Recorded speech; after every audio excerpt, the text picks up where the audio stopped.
ጀዋር መሐመድ የአባገዳ ቀይ ነጭና ጥቁር መለያ የክልሉ ባንዲራ ይሁን ሲል ሞግተዋል። የአማራ ክልሉ ጦርነትና እጅግ አስደንጋጩ የ2018 ትምህርት ምዝገባ። ኢትዮጵያ የሀገርነት እውቅና ከነፈገችኝ እኔም ካሳ ጠይቃለሁ። ኤርትራ የአዲስ አበባው ንግድ እጅግ ፈርተዋለች። ዝርዝሩን እንመለከተዋለን። የደቡብ ምዕራብ ኢትዮጵያ ህዝቦች ክልል 15 አመራሮችን ሙሉ በሙሉ ከኃላፊነት ማንሳቱ ተሰምቷል። እንመለስበታለን። ሌሎች ጉዳዮችም ተካተዋል። አክብሮታዊ ሰላምታችን በያላችሁበት ድረስ የተወደዳችሁ ሸገር ታይምስ ቤተሰቦች እንዴት ናችሁ? ሰዓቱ መረጃ ጥንቅራችን በዕለቱ የተሰሙ አዳዲስ ጉዳዮችን በስፋት ይዳሰሳል። በመግቢያችን ላይ ያስተዋወቅናችሁን አበይት ነጥቦች እንደሚከተለው በዝርዝር እንመለከታለን። አብራችሁን ቆዩ።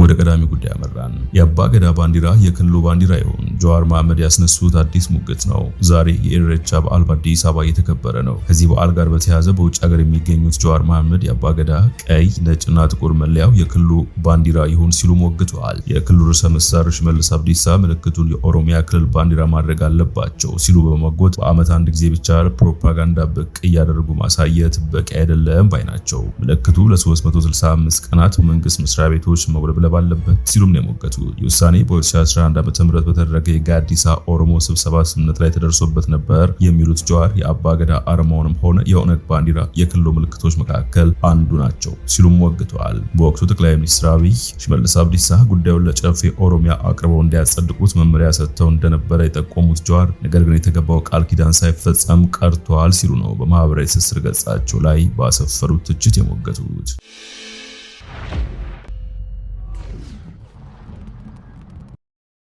የአማራ ክልል ጦርነትና እጅግ አስደንጋጭ 2018 ትምህርት ምዝገባ።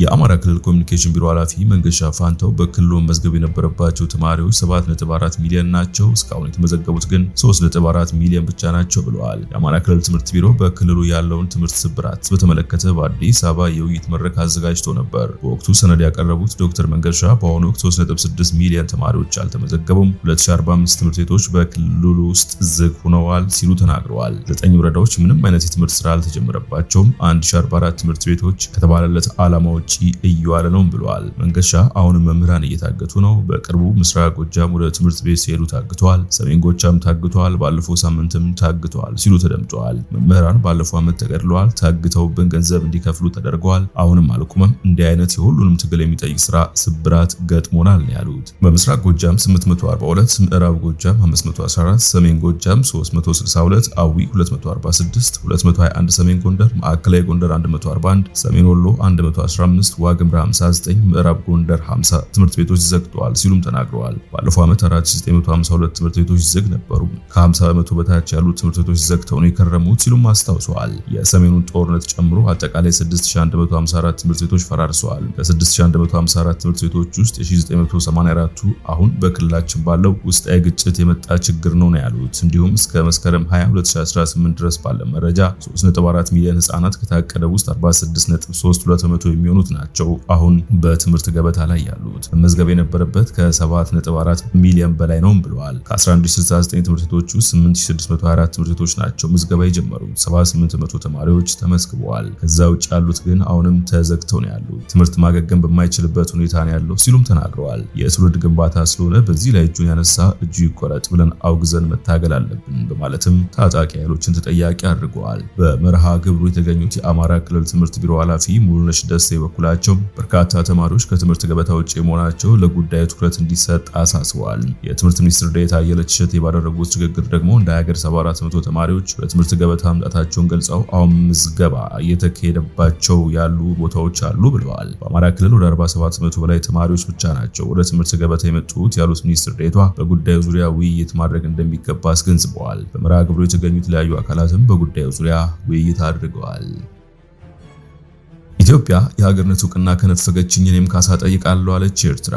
ሆርን ሪቪው ከሰሞኑ በሽግግር መንግስቷ በኩል ያለ ህጋዊ መብት ለኤርትራ ተሰጥቶ የነበረውን የሀገርነት እውቅና መልሰው እንድታየው ሞግቶ ነበር። ኢትዮጵያ በ1993 ለኤርትራ የሰጠችውን የሉዓላዊ ሀገርነት እውቅና ዳግም እንድትመረምርና እንድትነጥቅ የሚጠይቅ አነጋጋሪ ጥያቄ በፖሊሲ ክበቦች ውስጥ መቅረብ ጀምሯል። ሆርን ሪቪው የተሰኘው መጽሔት ባወጣው ሰፊ ትንታኔ ኤርትራ ኃላፊነት የሚሰማት ጎረቤት መሆን ባለመቻሏና በምትኩ የኢትዮጵያን ደህንነት በተደጋጋሚ የምታውክ የማጠራመስ ኃይል በመሆኗ ኢትዮጵያ እውቅናዋን ለዘላለም ማቆያት እንደሌለባት ሞግተዋል። ትንታኔ ኢትዮጵያ እውቅና እንድትነጥቅ ህጋዊና ስልታዊ ምክንያት እንዳላት ይዘረዝራል። የአገርነት መስፈርቶች አለመሟላት፣ ኤርትራ በማያባረሩ የግዳጅ ውትድርና፣ ከፍተኛ የሰብአዊ መብቶች ጥሰቶችና ህገ መንግስት አልባ አገዛዝ ምክንያት እንደ ሀገር መውደቋን ስቴት ፌሊየር አረጋግጣለች። በሚሊዮኖች የሚቆጠሩ ዜጎቿም እየተሰደዱ ነው ሲል ነበር የዘረዘረው።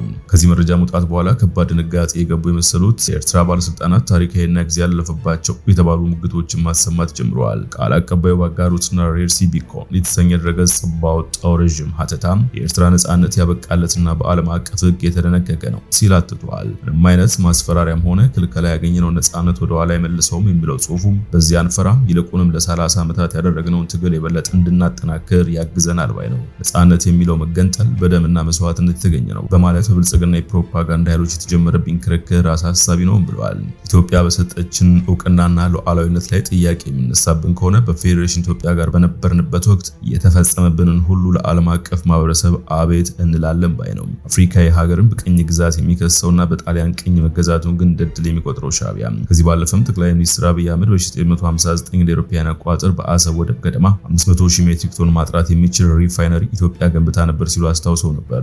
ይህንን አቅም ከ4 ዓመታት በኋላ ወደ 800,000 ሜትሪክ ቶን ነዳጅ ማጣራት የሚችል አድርገው ነበር ባይ ናቸው። ላለመታደል ሆኖ በወቅቱ አሰብ ወደብን ስናጣ ቢያንስ ነዳጅ ማጣሪያ የኢትዮጵያ ሀብት ኢንቨስትመንት ስለሆነ ወይ ወደ አዋሽ አሊያም ወደ ድሬዳዋ መምጣት ነበረበት ሲሉ ሞግተዋል። ነገር ግን ያ መጠነ ሰፊ ኢንቨስትመንት የፈሰሰበት ሪፋይነሪ ወደቡን ስናጣ በዛው ቀልጦ ቀረ ሲሉ ነው ያከሉት። የጉዳይ ሀገር ወዳድ ለሆነ ሁሉ የሚያስቆጭ የሚያንገበግብ ነው ያሉት ጠቅላይ ሚኒስትሩም ወደብ፣ አየር መንገድ ላይ ኢንቨስት አድርገን እነዚያ እንኳን ማዕታችን ሳያንሰን በብዙ ሀብት የተገነባ ደግሞም ለኢትዮጵያ ብቻ የሚያገለግል ሪፋይነሪ በቆመበት እንዲበላሽና እንዲጠፋ መደረጉ እጅግ የሚያስቆጭ ተግባር ነው ማለታቸው ይታወሳል። የኤርትራ መንግስት ለዚህ በሰጠው ምላሽ እንደዚህ ከሆነማ እኛም ካሳ እንጠይቃለን ሲል አነጋጋሪ ሙግት ይዞ መጥቷል። በትጥቅ ትግሉ ወቅት የወቅቱ የኢትዮጵያ መንግስት ከቃኘው ስቴሽን በሚሊዮን የሚቆጠር ገንዘብ ቀምቶናል፣ ፋብሪካዎችንም ዘርፏል፣ አውድሟል፣ ማዕድናትን አጋብሷል፣ መገበያያ ገንዘባችንን ብር አድርጎ በአይኤምኤፍ ዕዳ እንድንከፍል አድርጎናል ሲልም ይዘረዝራል። በትጥቅ ትግል መሰረተ ልማቶችን ከማውደም ውጪ ስራ አልነበረውም የሚባለው ሻዕቢያ አነጋጋሪው የኤርትራ መንግስት ሙግት ሲቀጥል የኤርትራውያን ተቀማጭ ገንዘብ ከባንክ ወስዶባቸዋል፣ በጥይት ማምረቻዎችና ምጽዋ ላይ ቦምብ መጣል መጠነ ሰፊ ውድመት ፈጽመዋል በማለት እኛ ካሳ ከጠየቀን የዋጋ ንረት፣ የተበላሹ ዕድሎች ሰልተው በ10 ቢሊዮኖች የሚቆጠር ገንዘብ ከኢትዮጵያ ይገባናል ብለን እንጠይቃለን ባይ ነው። የኛ የካሳ ሙግት ኢራን ለኩዌት ከሰጠችው ናሚቢያ በደቡብ አፍሪካ ላይ ካነሳችው ጥያቄ የማይተናነስ ነው ሲልም ሞግተዋል። ሲፒጄ ሸገር ኤፍኤም ጋዜጠኞች ከእስር መፈታታቸውን በደስታ ተቀብሏል። ክሱም እንዲነሳ አሳስበዋል። ጋዜጠኞች መብት ተሟጋች ኮሚቴ ሲፒጄ በጤና አጠባበቅ ሰራተኞች ደካማ የስራ ሁኔታ የተነሳ ተቃውሞ ከዘገበ በኋላ ለ3 ሳምንት በእስር ያሳለፉት 2 ሸገር ኤፍኤም ሬዲዮ ጋዜጠኞች ከእስር መፈታታቸውን በደስታ ገልጿል። በኢትዮጵያ ውስጥ በጤና አጠባበቅ ሰራተኞች ደካማ የስራ ሁኔታ ላይ የተነሳውን ተቃውሞ ከዘገበ በኋላ ለ3 ሳምንት በእስር ያሳለፉት የሸገር ኤፍኤም ሬዲዮ አዘጋጅ ትዕግስት ዘሪሁንና ጋዜጠኛ ምንታምር ጸጋው መስከረም 24 ከእስር የተለቀቀው እፎይታ አግኝተናል ሲል ሲፒጄ መግለጫው ገልጿል። ድርጅቱ የኢትዮጵያ ባለስልጣናት ትዕግስትና ምንታምር ላይ የቀረበውን የወንጀል ክስ እንዲያነሱና የፍትህ ስርዓቱ ገለልተኛ ጋዜጠኝነትን ለመቅጣት መጠቀሙን እንዲያቆሙ አሳስበዋል። የፌዴራል ጠቅላይ ፍርድ ቤት ሁለተኛ ወንጀል ችሎት በሰጠው ብይን መሰረት ሁለቱ ጋዜጠኞች መስከረም 24 ቀን 2025 ከሰዓት በኋላ መፈታታቸውን ሸገር ኤፍኤም አረጋግጧል። ፍርድ ቤቱ ቀደም ሲል የፌዴራሉ ከፍተኛ ፍርድ ቤት ልደታ ምድብ ችሎት የሰጠውን ብይን በማጽናት ለእያንዳንዳቸው በ50,000 ብር ወይም 379 አሜሪካን ዶላር ገደማ ዋስትና ፈቅዷል። የፌዴራል ፖሊስ ወንጀል ምርመራ ቢሮ ጋዜጠኞቹ ቢፈቱ ማስረጃ ሊያበላሹ ይችላሉ ሲል ያቀረበውን ይግባኝ ውድቅ አድርጓል። የደቡብ ምዕራብ ኢትዮጵያ ህዝቦች ክልል 15 አመራሮችን ሙሉ ለሙሉ ከኃላፊነት ማንሳቱ ተሰማ። የደቡብ ምዕራብ ኢትዮጵያ ህዝቦች ክልል 59 አመራሮችን ከኃላፊነት የማንሳት የማሸጋሸግ ስራ መስራቱን አስታውቋል። ከኃላፊነታቸው የተነሱት አመራሮች ከክልል እስከ ታችኛው መዋቅር ያሉ ናቸው ተብሏል። ወደ ኃላፊነት የመጡት አዳዲስ አመራሮች የክልሉ ነባራዊ ሁኔታ ባገናዘበ ጥልቀት ባለው ሰነድ የተገመገሙና የተመዘኑ ናቸውም ተብሏል። ግምገማው ህዝቡ እንዲፈቱለት የሚፈልገው የልማትና የመልካም አስተዳደር ጥያቄዎችን ከመመለስ አንጻር የተከናወነ ነውም ተብሏል። በዚህም አዲሶቹ አመራሮች የፓርቲና የመንግስት ድርብርብ ተልዕኮ መፈጸም የሚችሉ መሆናቸውን የክልሉ ብልጽግና ፓርቲ ቅርንጫፍ ጽሕፈት ቤት ኃላፊ ፍቅሬ ያማን መናገራቸውን የደቡብ ምዕራብ ኢትዮጵያ ህዝቦች ክልል በማህበራዊ ገጹ ያስታውቋል። ክልሉ በወሰደው እርምጃ 15 አመራሮችን ሙሉ በሙሉ ከኃላፊነታቸው እንዲነሱ አድርጓል። 24 አመራሮች ደግሞ ተሸጋሽገዋል ተብሏል። ሆኖም የእርምጃ የተወሰደበት ምክንያት ሳይገለጽ ቀርቷል። ክልሉ 20 አመራሮችን በአዲስ መልክ ወደ አመራርነት መመደቡም ሰምቷል።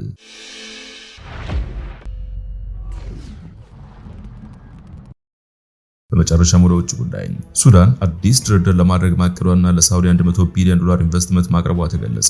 የሱዳን ጠቅላይ ሚኒስትር ካሚል ኤል ጣይብ ለሳውዲ አረቢያ ያቀረቡትን የ$100 ቢሊዮን የኢንቨስትመንት ፕሮጀክቶች እንዲሁም ከኢትዮጵያና ከግብጽ ጋር በታላቁ ኢትዮጵያ ህዳሴ ግድብ ላይ አዲስ ግምገማ እንደሚያደርጉ አስታውቀዋል። ከኒውዮርክ የተባበሩት መንግስታት ጠቅላላ ጉባኤ ከተመለሱ በኋላ ፖርት ሱዳን ሰጡት ጋዜጣዊ መግለጫ ኢድሪስ ለሪያድ በቀይ ባህር ላይ ባልተነኩ ሀብቶች ላይ ያተኮሩ 100 የጋራ ፕሮጀክቶችን ማቅረባቸውን ገልጸዋል። ይህም በሽርክና ከተለማ ሱዳንና ሳውዲ አረቢያ በዓለም ላይ ካሉ ባለጸጋ ሀገራት ተርታ ሊያሰልፍ እንደሚችል ተከራክረዋል። እንዲሁም በናይል ግድብ ውዝግብ ላይ የሱዳን አቀራረብ አጠቃላይ ዳግም ምዘና ለማድረግ ቃል ገብተዋል። በካይሮም ሆነ በአዲስ አበባ በኩል ቀጥተኛ ዲፕሎማሲ እንደሚደረግ አጽንኦት ሰጥቷል ሲል የዘገበው ካፒታል ነው። ጥንቅራችን አበቃ።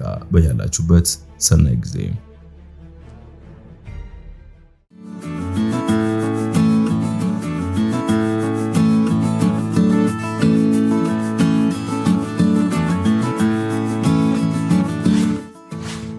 ሸገር ታይምስ ሚዲያን ሰብስክራይብ በማድረግና ደወሉን በመጫን ይከተሉን።